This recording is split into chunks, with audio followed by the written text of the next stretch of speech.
lọ́kùnrin lóbìnrin lọ́mọdé lágbà nínú eléyìí mo kí wàá bá kú dédé àsìkò yìí àsìkò gbogbo ọjọ́ ti rí ẹ̀ẹ́dọ́dún bí bó ló ti rí lọ́dọ̀ tí yín ẹ káàárọ̀ ẹ káàsán ẹ kúrọ̀lẹ́ ẹ káalẹ́ ẹ kú dédé àsìkò tí a wà ojú tẹ fi wò mí ò ní fọ́ etí tẹ̀sí fi gbọ́ mi etí náà ní di lágbára ọlọ́run bàbá òkè ọ̀rọ̀ tó lọ náà lè tò tẹ̀ ẹ já sí lórí ìkànnì bàbá gbàgede ìmọ̀ tv lówùúrọ̀ yìí ẹ wá kan fìdílé tàbí kẹ fìdílé nǹkan kẹjá jọjọ gbádùn ètò tá a gbédé lónìí.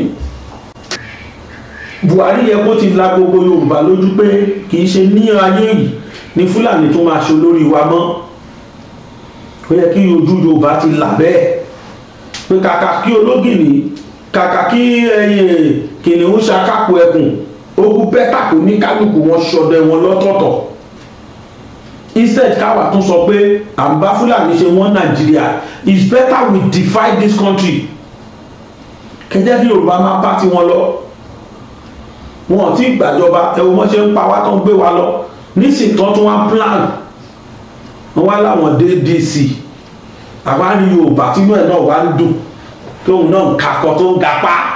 Oh God. Nnamdi Azikiwe ìbápadà jẹ kíní ní Western Region lé wa lórí ọmọ Yíbò ìbá wa jẹ premier ní Western Region wa yọ lọ́dún yọ wa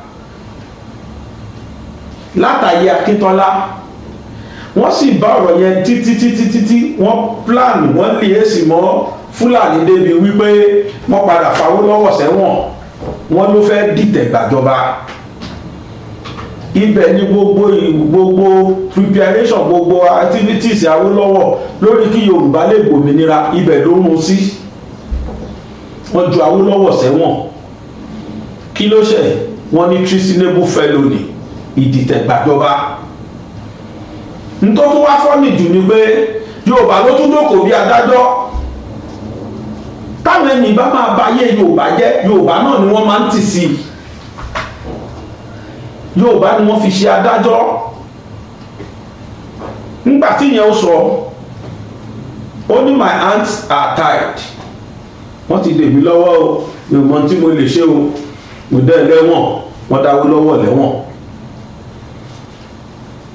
ẹ̀ tó jẹ́ ká bọ́ síwájú sí ti Bọ́lá Ìgè ta ló wà níjọba tó wà president bàbá wa Ọbásanjọ́ ni àwọn wo ni wọ́n wá pa Bọ́lá Ìgè Bọ́lá Ìgè was then the minister for justice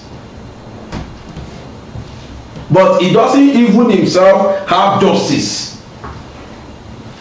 ẹ tó jẹ minister for justice tí ò rí justice gbàdọ́lá wọn lè sọ pé ní báyìí ló pa Bọ́lá Ìgè circumstances tán dẹ̀ ti fi pa ó jẹ́ nǹkan tó ń bá yàn tí ò ṣe é gbọ́ as a uniform man ẹ ti mọ̀ pé tó lọ́wọ́ nú èèyàn ní almost 8 security officers tí wọ́n ń ṣọ́ at the same time dẹni gbogbo wọn lọ jẹun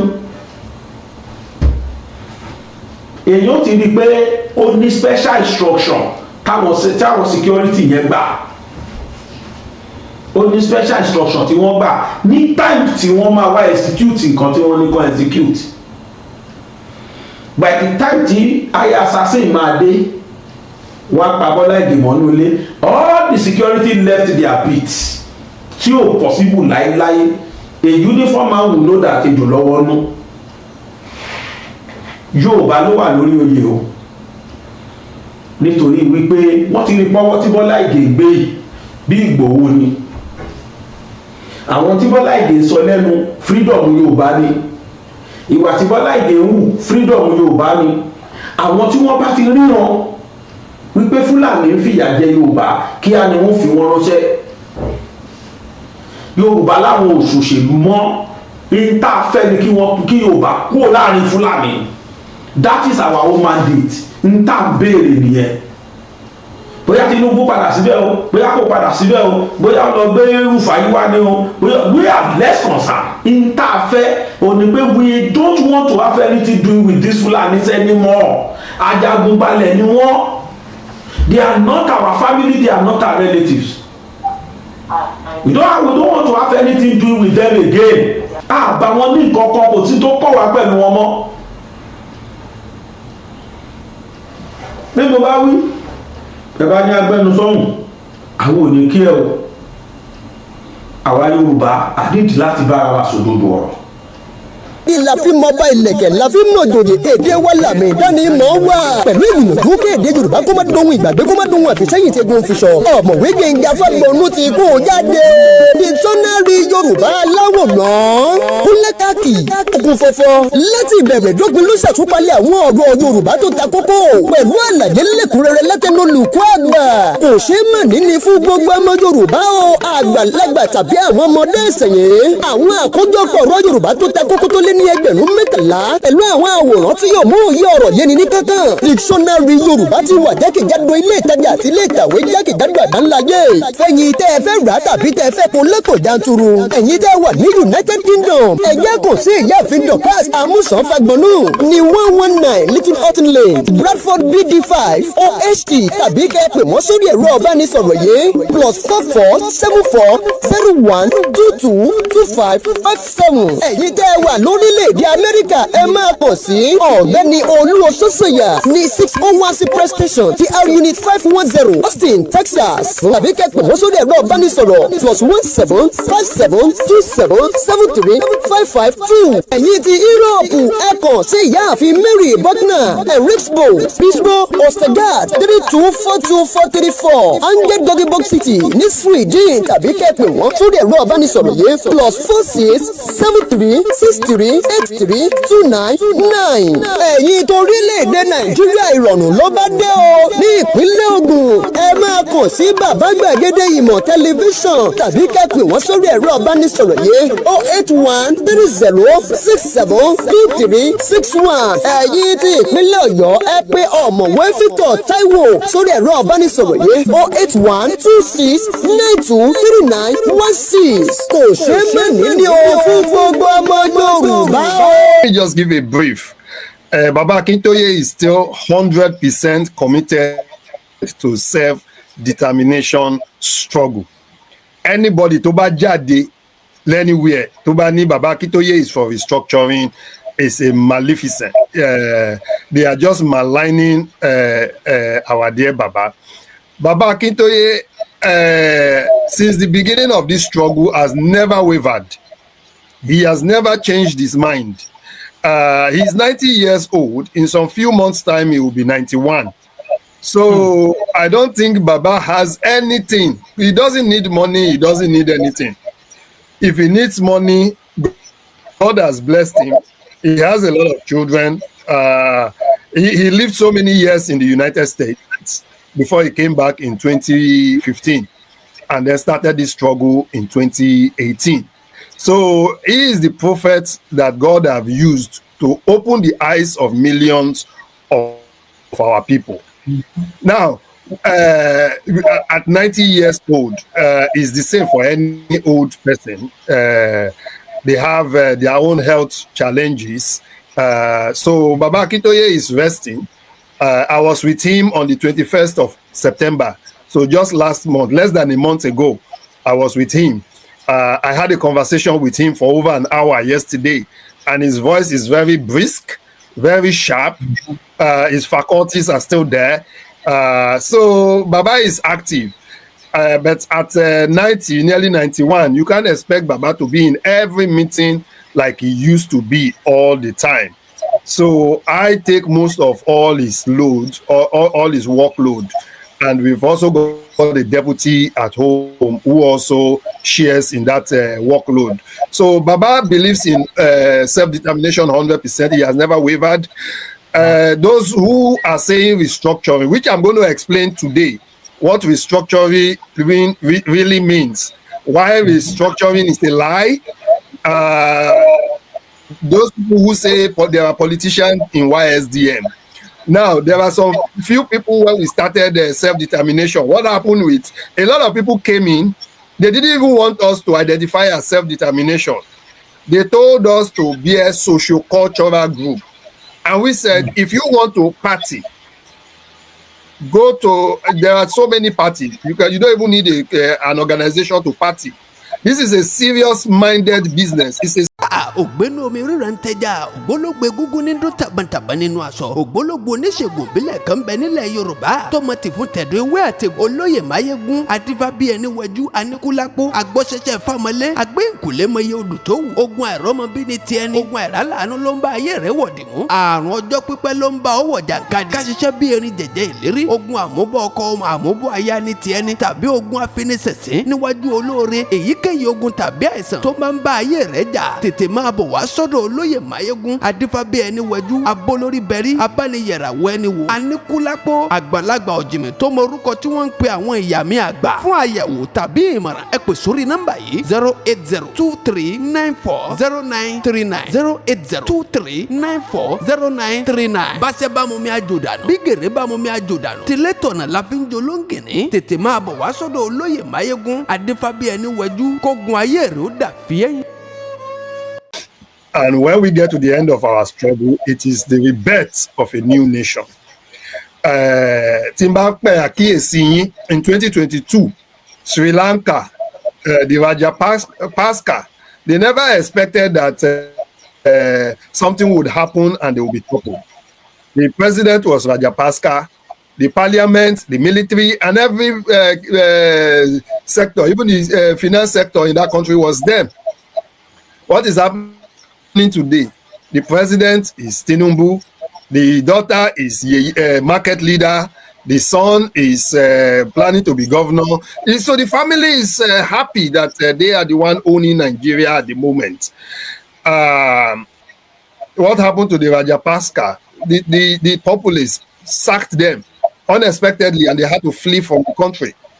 Now, fast forward to 2-3 years later, we saw what happened in Nepal from 1 month ago, where the president, the parliament, and all their ministers were toppled.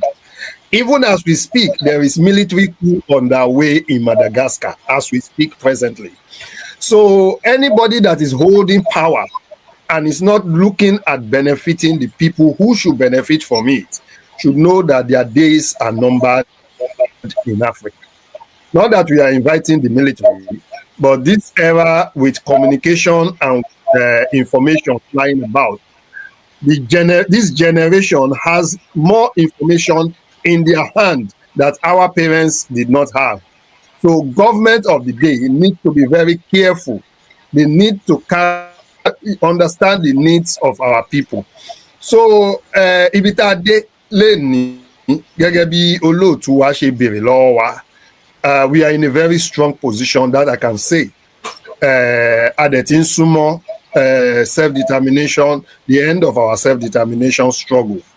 There are a lot of things tó ń ṣẹlẹ̀ tí mi ò ní lè sọ láfẹ́fẹ́ because they are confidential.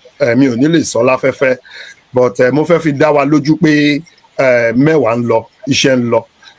Àná èmi àti bàbá wa, we spoke at length. We cross-examined notes. Today, I've spoken with a lot of our stakeholders to look at where we are and where we are going and how we are going to get there. Those who are saying restructuring, which I'm going to explain today, what restructuring really means, why restructuring is a lie. Those people who say there are politicians in YSDM.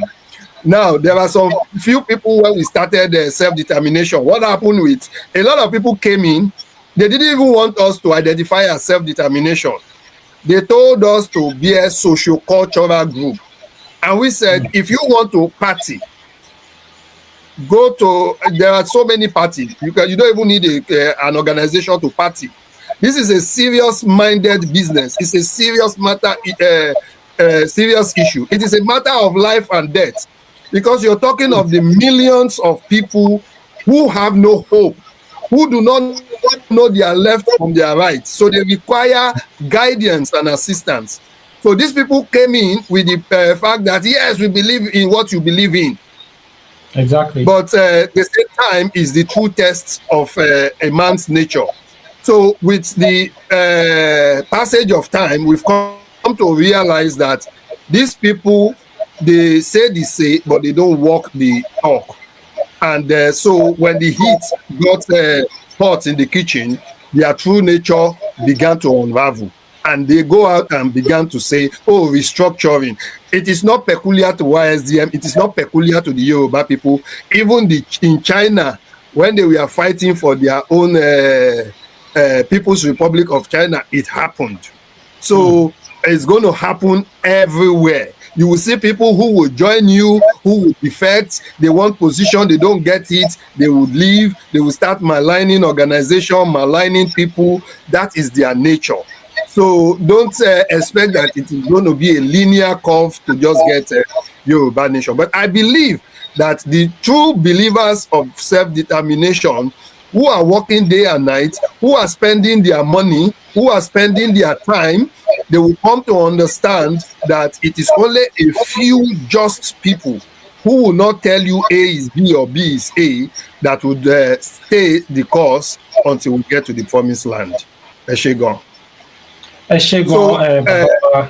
Yeah, to the other question, go ahead. Yeah, so what is restructuring? Can't I break it down now?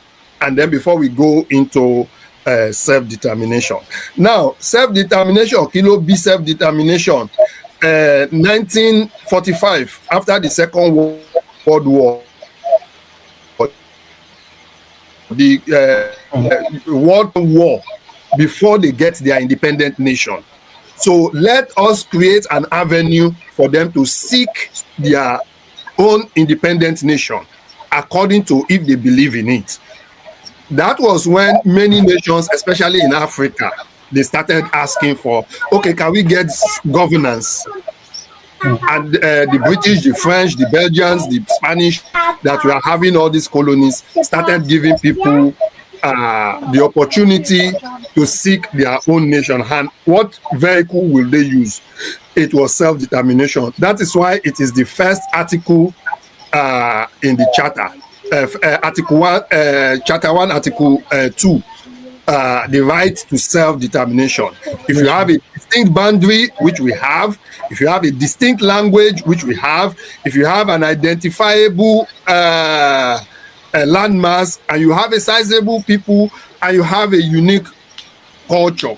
So all the components of a nation we fulfill. We have identifiable land. Our Yoruba land is bigger than the United Kingdom. We have a population of nearly 80 million, which is nearly bigger than the United Kingdom. We have our own unique language. We have all those things. Now, but the unfortunate thing was that we were as Nigeria, so they gave us self-rule to see whether we would manage it. We managed it well, but for some reason, we didn't pull out because we had autonomy. What people are now calling, they want restructuring.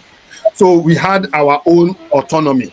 But the problem there was that if you have your autonomy without your security, it can be taken away from you anytime. It's just like somebody put you in a house and say you are under house arrest and you say you are the president. You have no power. It doesn't matter what you say. Somebody is holding the gun to your head and say, sit down there.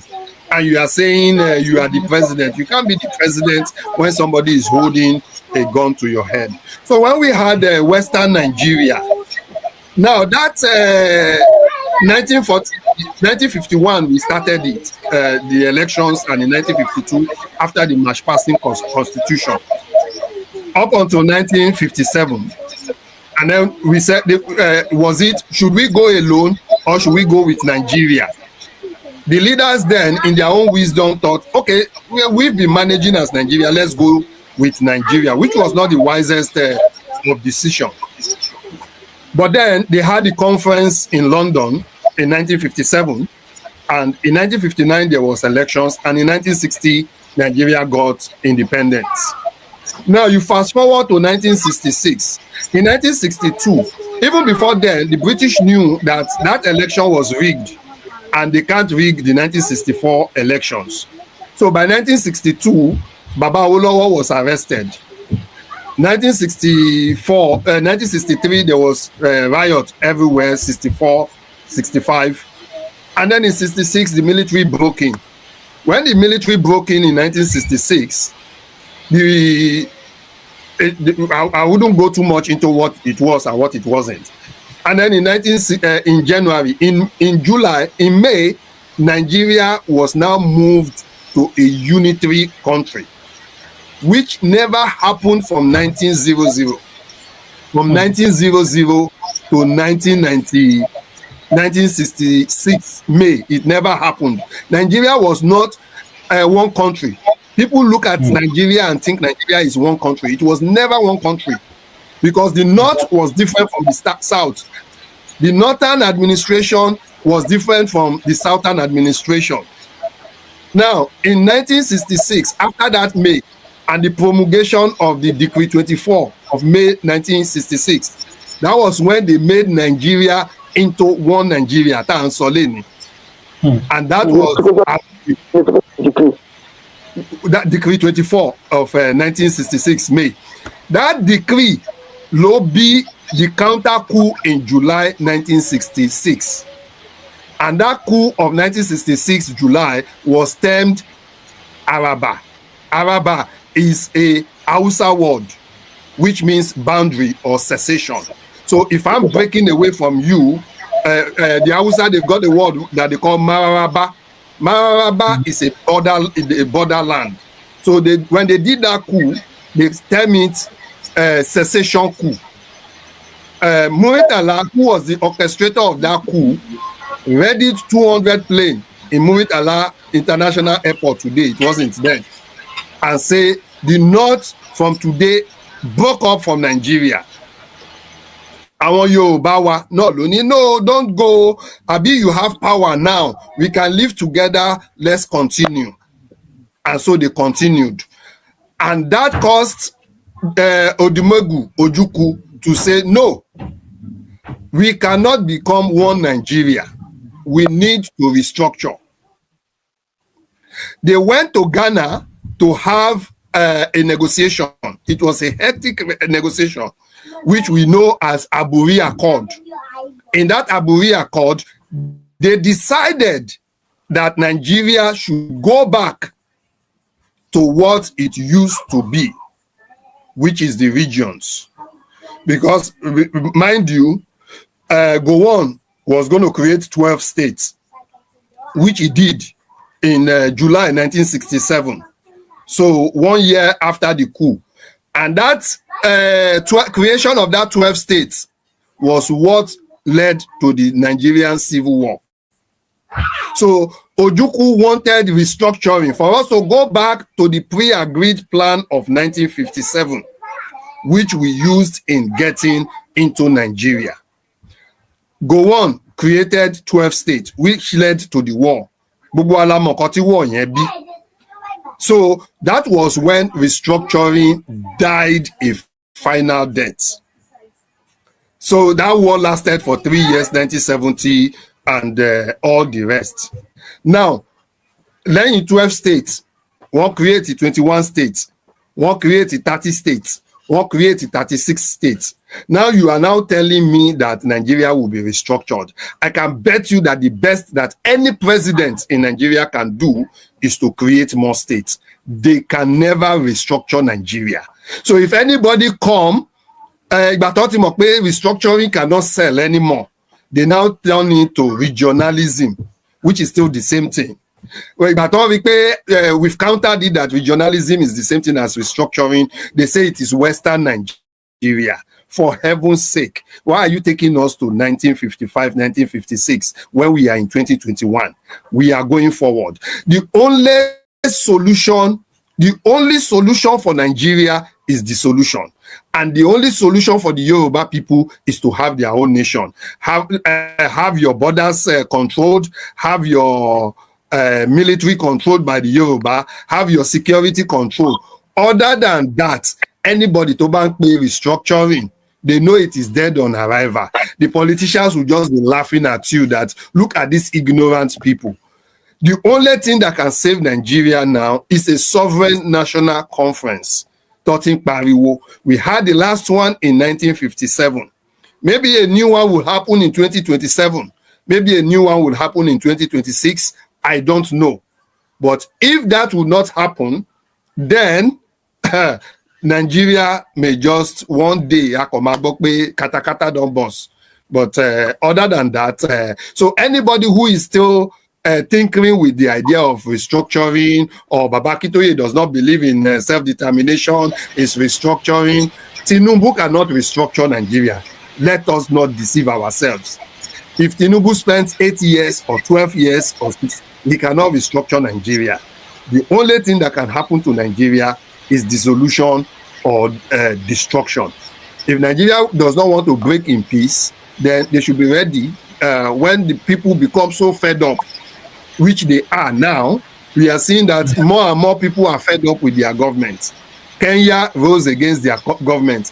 Sri Lanka rose against their government. Nepal rose against their government. The youth during Buhari time rose against the government. So Tinubu should not think that his government is so peculiar that the people cannot rise up against him. So restructuring is far, far, far different from self-determination. Self-determination is saying we want to go our separate ways. Now, I'll give you one example. We call United Kingdoms. Not many people know that the United Kingdom is made up of 4 countries. 4 countries, Scotland, England, Wales, and Northern Ireland. Power. Wales determines its education, how he wants to educate their children. In Wales, their first language is Welsh, not even English. Their first language is Welsh. So you go through the school from primary to secondary, you speak Welsh. Wales, they have control of their health. Health is wealth. They control their health. So if you live in Wales, you're getting free medical care, free prescription, free everything. Whereas in England, you buy a prescription. If you go to Scotland, if you live in Scotland, you get primary to university education for free. If you live in Wales, so all these countries, even though they make up the United Kingdom, still have their own peculiarities. But even in all these countries, I don't hear that they have killed one person. Wales is asking for its own independence. Scotland is asking for its own independence. It's not because they've killed anybody. Nobody is died. Terrorists from Syria or from Norway or from, they are not coming here to kill people. But look at what is happening in Nigeria every day. Our people are being killed, are being butchered, and the government cannot stand up for them. And yet they say you have no right to seek self-determination. Come on. And then somebody, because they want anybody who comes out to say they are looking for restructuring. The truth is that they know that if they say they are looking for restructuring, it's a ticket to get appointments in Aso Rock or a ticket to get appointments with their state government. So they will keep pointing out that one so that they say, okay, if we give them appointments, they will shut up.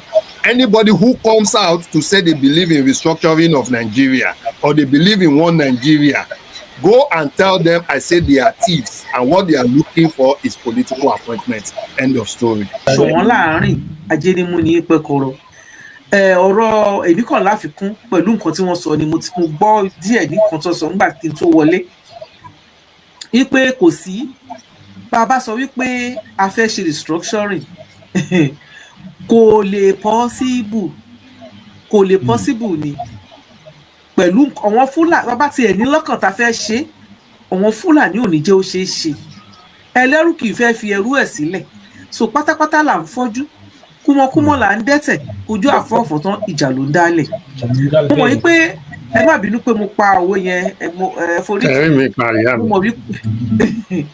mọ̀ wípé àwọn èèyàn a máa rí pé lẹ́nujọ́ mẹ́ta bàbá wa Sunday Igboho à ń ṣe kí ni à ń káàkiri nípa ọ̀rọ̀ security ilẹ̀ Yorùbá ni kì í ṣe security ilẹ̀ ibòmíì security ilẹ̀ Yorùbá kí wọ́n dẹ̀ ṣe kí ni kó fi bàbá Sunday Igboho sílẹ̀ kó lè jẹ́ kí wọ́n túbọ̀ ṣiṣẹ́ takuntakun tí oríran wọn wá ṣe òun la ṣe ń ṣe torí kígbà tí a bá sọ kódà ká máa sọ̀rọ̀ restructuring àbí ká máa sọ̀rọ̀ self determination tí wọ́n bá ti pa wá tán ẹjọ́ ọ̀wọ́n wo la fẹ́ determine lé lórí àbá ọ̀wọ́n wo ni wọ́n fẹ́ restructure lé lórí because nǹkan tó ń ṣẹlẹ̀ nílẹ̀ Yorùbá nísìnyí ó gbẹnu tán ojoojúmọ́ ni wọ́n dẹ̀ ń pa that is not about religion ọ̀wọ́n ta máa ń sọ fún wọn mo ti bá wọn kan fà á àsàlátù mo ti ń bọ̀ nísìn mo ti bá wọn fà á lórí ìyẹn ọ̀wọ́n tó pa ní Kwara ẹjọ́ ṣé wọ́n kọ́ tó pa wọ́n bí wọ́n lè rè ṣe kìrìsìtẹ́nì nìyẹn àbí mùsùlùmí nìyẹn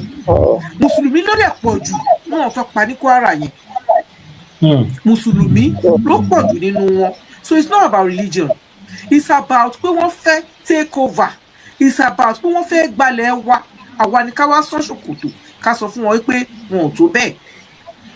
bẹ́ẹ̀ni. Kwara tí wọ́n ti bẹ̀rẹ̀ lọ́jọ́ iwájú tó ti bẹ̀rẹ̀ tipẹ́tipẹ́ lọ́kọ́ tó bí àwa tí wọ́n fi gba ìlú Kwara ibẹ̀ náà ni wọ́n tún fẹ́ gbà wọlé. a dẹ̀ ń sọ ní gbogbo ìgbà fún ẹ̀yin ọmọ Yorùbá lórí bíbá last month a ṣe ṣe wípé kí ni wípé 11 local governments ni wọ́n ti gbà kì í ṣọ̀rọ̀ ẹnu.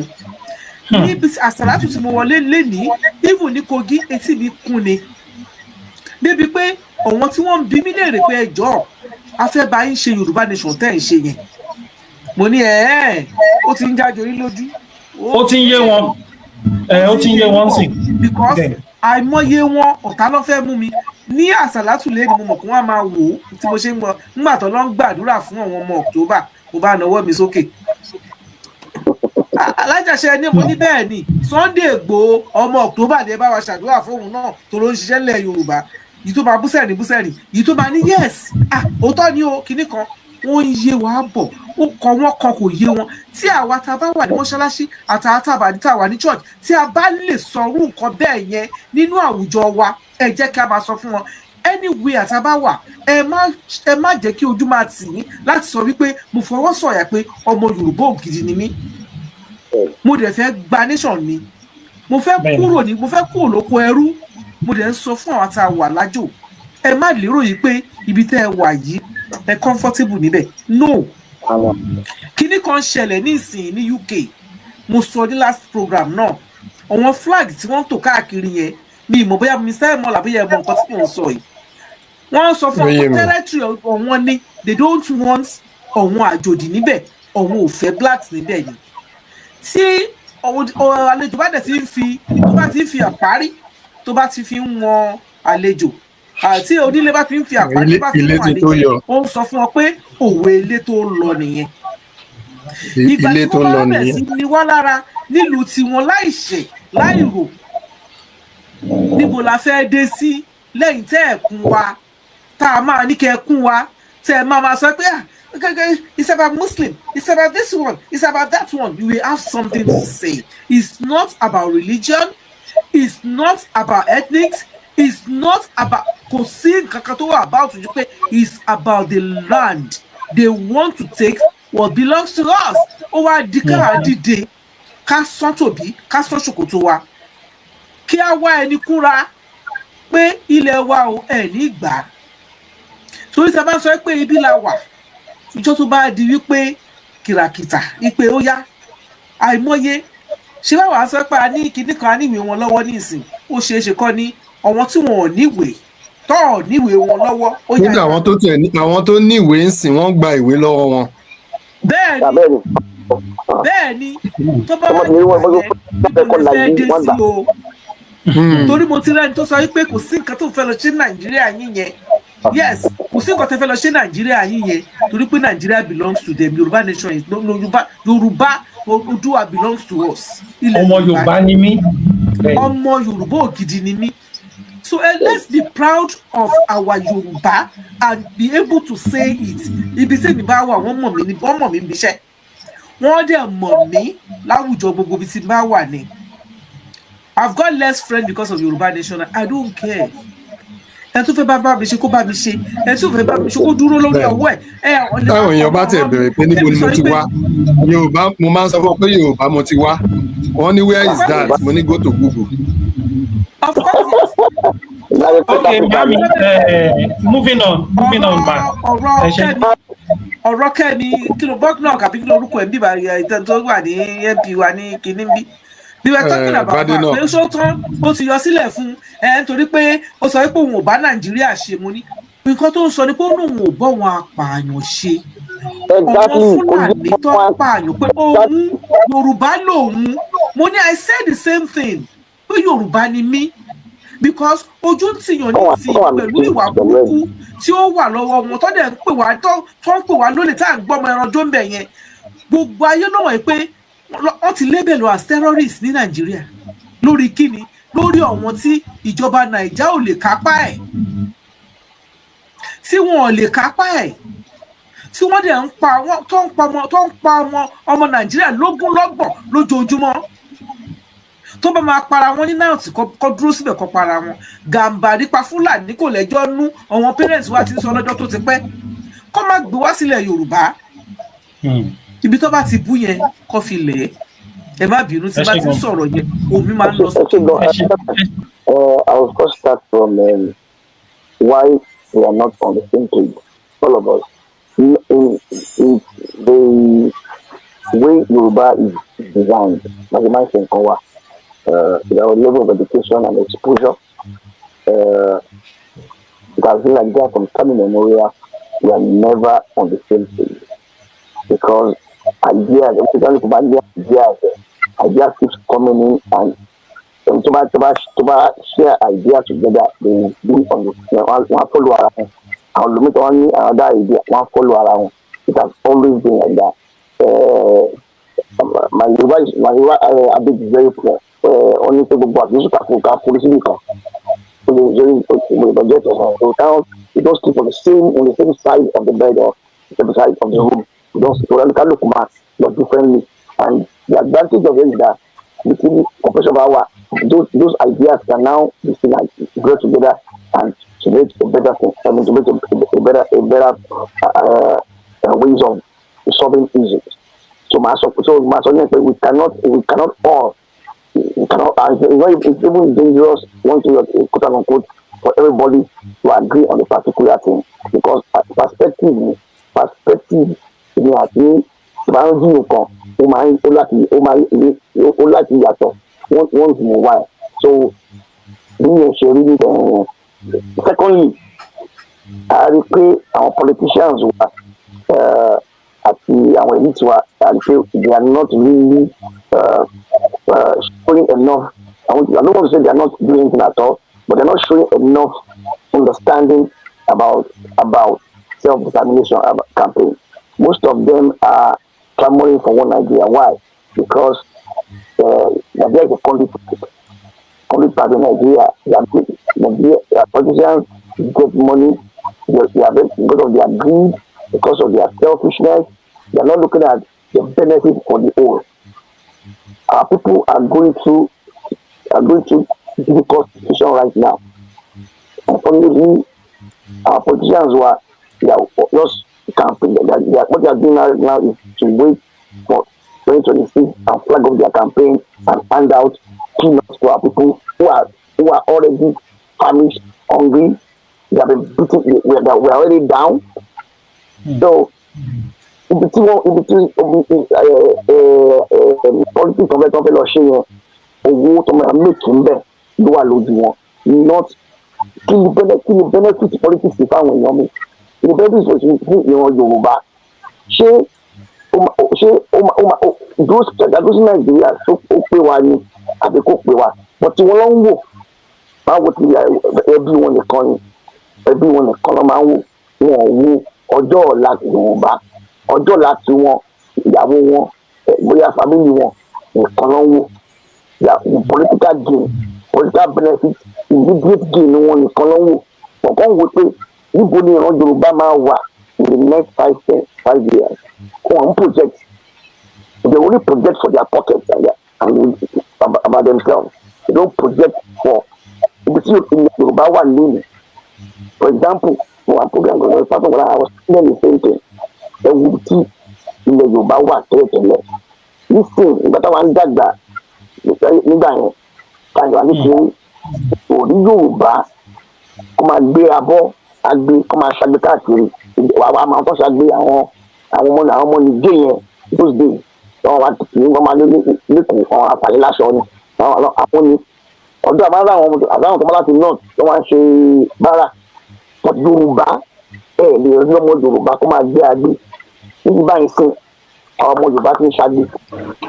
It's so sad and àwọn politicians sọ pé ṣé ibi tí à ń lọ yìí ibi tá a wà sí ṣé à ń progress ni àbá ń lọ sí àbáyé àti ìbẹ̀rẹ̀ bá rí progress ọmọ Yorùbá. It takes someone like me to máa wo kiri nǹkan táwọn èèyàn wá ń go through wíwá àwọn politicians wà pé kó show empathy ìwànà kí ló ń ṣẹlẹ̀ yìí. They are not showing that they are not showing it. What they are after ibi táwọn dín ní wọn làwọn wà after. But the good of all, the collective interest is not what that the collective interest is not interest to one. If you see some politicians flouting, eleven tamoto, politicians me, tamoto, and them have to be boast. I'm have to show, I'm have to online, I'm have to say, so that's why I said, yes, our politicians will come and drive like in Scotland, in Wales, in Czechoslovakia, Czechs and Slovak those days, in that republic, our politicians will not drive self-determination. East Timor, politicians will not drive self-determination. But our politicians are not interested. They know that kò sí wọ́n fẹ́ wọ́n kò sí nǹkan fún Yorùbá in the next 10-20 years. Ó máa dá fún wa lọ ní ìgbésọ̀ kan mi, ó máa dá fún wa lọ ní Nàìjíríà yẹn. It's going to be very, very difficult for us. And if I man so Yoruba, they are facing a existential threat. Our land is invaded. Our land is invaded. Every man can change. Can you control border one? So that's what she's talking about journalism. Restructuring. You can't control your border. That will last. I think the minority now I think because Yoruba is the minority in there. The people Yoruba ni 99% Yoruba minority in there. Our land is invaded. Then I want UK land is invaded. Our land has been invaded. Invaded from the north, invaded from the east. The only thing to invade was only Atlantic Ocean. I don't know country where the Atlantic Ocean was invaded at the end. We are now invaded and we cannot control our immigration.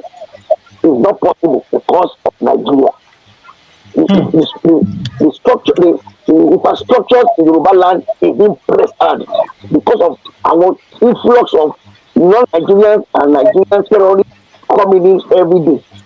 So Dangote trucks and all those trucks coming to Yoruba land. So we cannot be on the same page. We no matter on the same page. But the thing is that what are the projects for the future? Who's in the Yoruba? Are the projects in the next 10 years, 20 years? Kí la fẹ́ fi sílẹ̀ fáwọn ọmọ? Ṣé bó ṣe máa ṣe get it in the Yoruba ń lọ and ṣàkóso náà di state náà ẹ̀sìn? Ṣé a ní hope? Ní mo wà ní program kan náà online. Máa kọ́ pé láti bí àtàbà ó ń sọ pé ní Kogi state sọ pé Kogi west Kogi south sorry ní Kogi west ó dà rẹ àwọn Yorùbá wà ìyàgbà gbogbo bẹ̀rẹ̀ ó sọ pé recently gómìnà Kogi ó lọ yan emir of Kogi west ẹ̀mọ́ mi nìkan ló ṣe yẹn of Kogi west that means emir yẹn ló control bí táwọn Yorùbá wà. Imagine. Ṣé kó tó ń dá? Emir yẹn ló control. Oríṣiríṣi yẹn ni pé tàbá purọ́ pé ta lọ kọ̀. Lóòótọ́ wọ́n ṣe àwọn ceremony kan tó tó pa àwọn emir àti nìkan but me really follow me really dáadáa. But the man was saying pé yan emir of Kogi west not all of Kogi west o. Emir ló ń control ilẹ̀ Yorùbá. Yàtọ̀ wọ́n ń da ilẹ̀ àwọn èèyàn yé wọn ilẹ̀ Haúsá wọn láwọn Haúsá kó bẹ́ẹ̀ o ẹni tó bá ti control leadership lu òun ló control lẹ́yìn o. bẹ́ẹ̀. You see the river Niger and you see the river Benue. You see them kiss each other. That water can never flow into each other. Never. So if anybody comes to tell you that River Niger will flow into River Benue, it's a lie. If you crossing the Atlantic Ocean, if you take a cruise, you see where the Atlantic meets with the northern sea. It will never meet. So they can kiss each other, but they can never meet. If anybody say they are looking for restructuring, when they get restructuring, then they can then get it's a lie. It's a lie. And gẹ́gẹ́ bí bàbá wa ṣe sọ, arákùnrin, many of all these countries, it is the politicians that fight for self-determination. What we are fighting for, it is the politicians that are supposed to be fighting for it. Bakassi, it was their politicians who said they will not sit in the Nigerian house. They said they will not sit in Nigerian house, and that was how Bakassi pulled away from Nigeria. So if we round all our legislators up, our House of Assembly members, our senators, and tell them you are not going to that to represent us because you are not represent us, I tell you the nation today. So say they want to get us restructuring. Don't believe that lie. Don't ever believe that lie. Anybody who comes out on this platform of self-determination and tells you that if we collect restructuring, we will then get... If they want to give restructuring, let them go and convoke a sovereign national conference. That was what they convoked in 1957. When we agreed, there was agreed lines that could never be crossed. Those were broken. So hence you've broken that. The only thing that can mend it is for you to convoke another national conference. Anything other than that is just patching a dead body called Nigeria and packaging it to tell people that restructuring will give us a pathway. How are you going to restructure? Which governor are you going to remove? Which land are you going to re-strategize? Who are you going to add? Who are you going to subtract? It's all a lie. The worst and best they can do is to create more states. And I bet you, we will be here. The internet don't lie. God willing, if we're here, hopefully we get our Yoruba nation. But the best that the Nigerian politicians can do is to create more states, which would even be problematic for them. Because the creation of states, if you look at the United States of America, any state in America can pull out of the Union of United States. They are autonomous. They don't rely on the federal government to give them allocation. Now, in America, if you look at their voting system, it is not all the same. The size of your states, the population of your states determines your number of representatives. Is that not so? How is it done in Nigeria? They use empty land. They use empty land to determine the people who will be in the parliament. Doesn't matter how big you are or how small you are only producing 3 representatives. What did they do? They made sure there is 19 states in the north and 18 states in the south. So that when it comes to votes, they would always beat you hands down in the house. So they know what it's all calculating. So anybody who is thinking they will do this, they will do that, the game is already rigged against us. It's already rigged against us. So even when you have a southern president in President Tinubu is not ruling Nigeria. Because how can you have a president of a country and the chief of army staff is a Fulani man? He said, we cannot defend you. What is the president supposed to do? Can't you just remove him and get somebody else who can get the job done? The National Security Advisor, Nuhu Ribadu, who had brought 150 terrorists with guns into the forest to say they are fighting terrorism. What are they doing? They are sending people out of Kwara states in their villages. And somebody is crying and thinking, hey, you have a president. My brother, you don't have a president. What you have is the inner powers that you cannot see. So if anybody is telling you we'll get restructuring for Nigeria and will then get you your nation, they are lying. They can never do. Let them come and give us the pathway to how they want to restructure Nigeria. How do you want to do it? It's not possible. So let's not deceive ourselves. So restructuring, in a short answer, cannot give you self-determination, cannot give you Yoruba nation. But they want to take over. So, Jerry, I was discussing with an elderly man, let's say, Osman, which is more power here, and I said, see, government, I mean, our international companies vary resources we come. Wọ́n sọ pé àwọn companies kan àwọn fẹ́ǹsì companies kan àwọn kìíní kan wọ́n jà sọ pé àwọn náà sponsor àwọn yẹn kọ́ máa pa àwọn yẹn wá sódà wọ́n á lè gbàgbé wọ́n máa máa yẹn bẹ́ẹ̀. This international company go to other clients my petrol ni even with no those days nígbà tí wọ́n discover crude oil in Nigeria you get kill the people there they were not killed. So, if because of resources, even foreign companies, for interest, it doesn't make sense. What the foreign companies can do is to talk with the government. Resources will buy. An interest is of the company buy. What they do is okay, family, area, one year, matter when you ask me, automatically, I want your electrical study. What you will, if you see, I want to say, why, over mind, ọbẹ̀ kan kọ̀ síbẹ̀ ọ̀lẹ́sọ̀ àwọn aráàlú yẹn tó kí o ibi àníbẹ̀ ọ̀ fáàmì yìí ẹ̀yìn lè ló mọ́ ọ normally ibi tí àwọn olóṣèlú wọn tó kíá for their people they will compensate them wọ́n á tilẹ̀ ẹ̀ lẹ̀ wọ́n lè bẹ̀rẹ̀ ṣe money into business wọn and compensate the people and the community but bringing terrorists to come and start killing our people because they said they won't really to me it's just a diversion from the actual fact they are really aiming Fulani jihadism.